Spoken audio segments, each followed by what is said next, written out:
Hello everyone and welcome back to MJCodePro. So today we are going to start with a complete tutorial for Angular at beginners level. In the last tutorial we created an example using Angular CLI. If you haven't watched that video, the link is in the description. Please go ahead and watch that video because we are going to use the same example in this video. So this was the project which we created in the last video, MJ Flower Shop. As you can see, there are multiple files and folders which were created by Angular CLI. So we are going to go over each folder and file and see what is their significance. So I'm using Visual Studio Code for editing because it is one of the best editors available for TypeScript. I'll show you why. Let's say you have this file,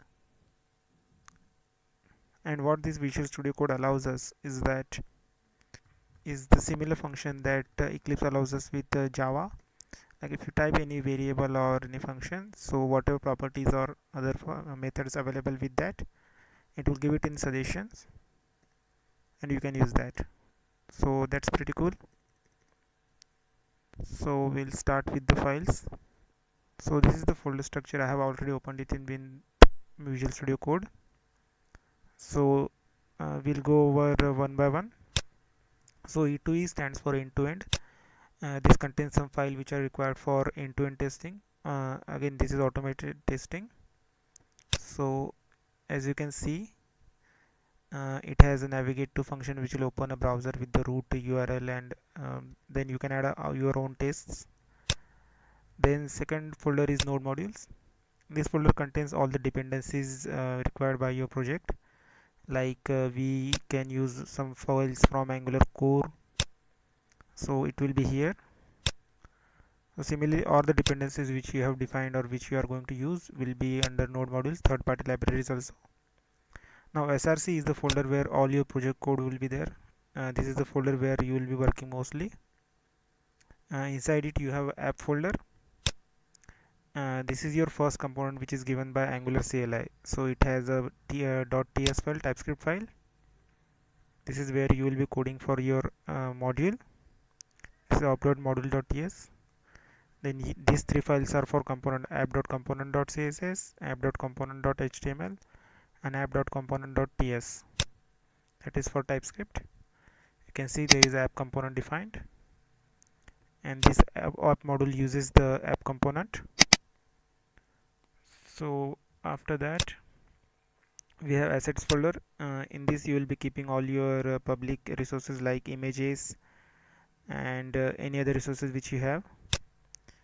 And then environment defines configuration for different environments, like if you are using it in production environment, so that time you will have some different settings, or the web package manager will compile it differently. And then one you have for other development environments. So after that, this is the icon which is by default used, and index.html is your starting view, first view which is loaded. From here using the directives, like here we have app root, which will get converted into your different views which are going to be loaded. So main.ts is your entry point for your web application. In other application you might have found you have main function. So in your Angular application you have this main.ts. It will bootstrap your Angular application with the app module which you just saw in app folder.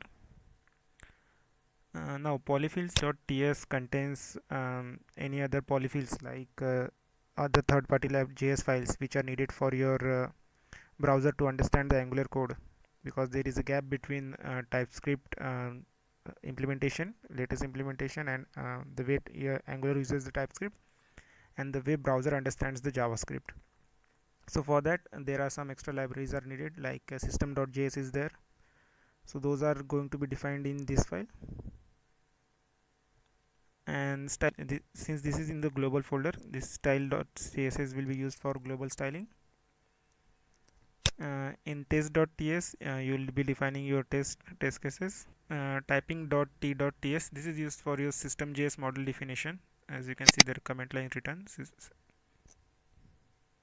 Okay, now outside the src folder we have angular CLI.json. This will be having configuration for your angular CLI, as you can see, which is going to which folder is going to be your root folder, which folder is going to be your output directory.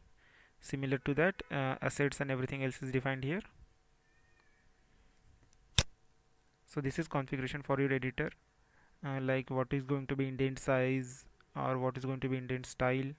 Different things will be defined here. Git ignore is the file which tells Angular commit to which files to ignore when you are committing something to Git. So if you are using GitHub, then only this file is going to be useful. Karma.conf.js uses for configuration the Karma, which is a test runner for Angular. You can see there are different configurations given here. So package.json and package-log.json, these are the file important for npm. So whenever npm runs npm install command in your project folder, it will look for this package.json file in which you are going to define all the dependencies.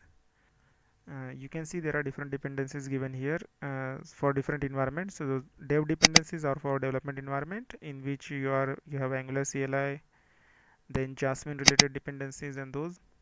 But if you are going to compile it for production environment, then you don't need Angular CLI and Jasmine for it.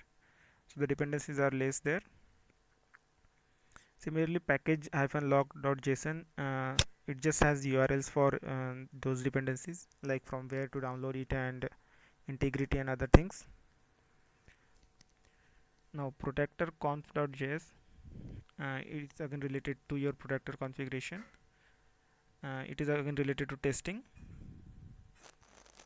Readme file is useful when you are committing this code to GitHub. So this file would be usable to the user, whoever visits your repository. tsconfig, again it is used for your TypeScript compiler configuration. And finally tslint.json. Tslint is a static analysis tool. So for that tool, the configuration is given in this file. And that's all the files I think I have covered. So we'll see if our project is still working. So open the command prompt in your project folder and just type ngserve. So our webpack is compiled successfully. Now just open the browser, type the URL localhost and port is 4200.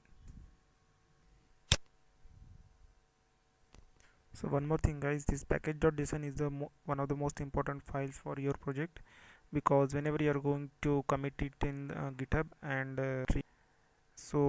that time you have git ignore, which will ignore some folders and some files, like node modules won't be committed to GitHub.